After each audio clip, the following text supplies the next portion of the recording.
तत्काल टिकट फगुओ बयाहिल निकट हो लेला तत्काल टिकट फगुओ बयाहिल निकट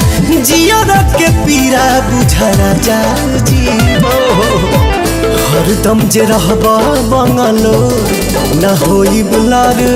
कोर राजा जी हरदम जे रहबा बंगलो ना होई बुलार कोर राजा जी।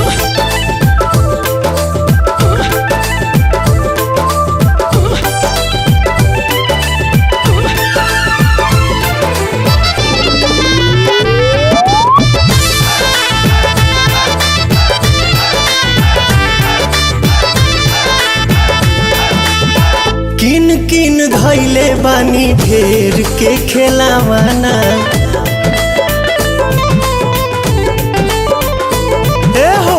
किन किन धैले बानी ढेर के खेलावाना खेले वाला कहिया आइए सैया बतावाना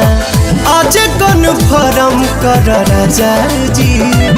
बनू हो हरदम जे रहबा बंगलो ना होई बुलार कोर राजा जी हरदम जे रहबा बंगलो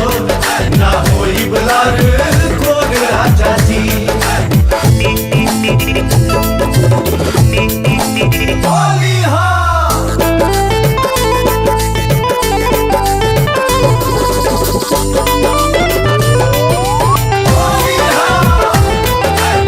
सुना सुना लागेला से जरिया तोहरा बीना बात के बुझे के बाद चीज के चिन्हे के बाद सुना सुना लागेला से जरिया तोहरा बीना भला ही तू चल जइहा देके एगो चीन्हा बन के पवनवा आजा राजा जी दीपक हरदम जे रहबा बंगलो ना होई बुलार कोर राजा जी हरदम जे रहबा बंगलो ना होई बुलार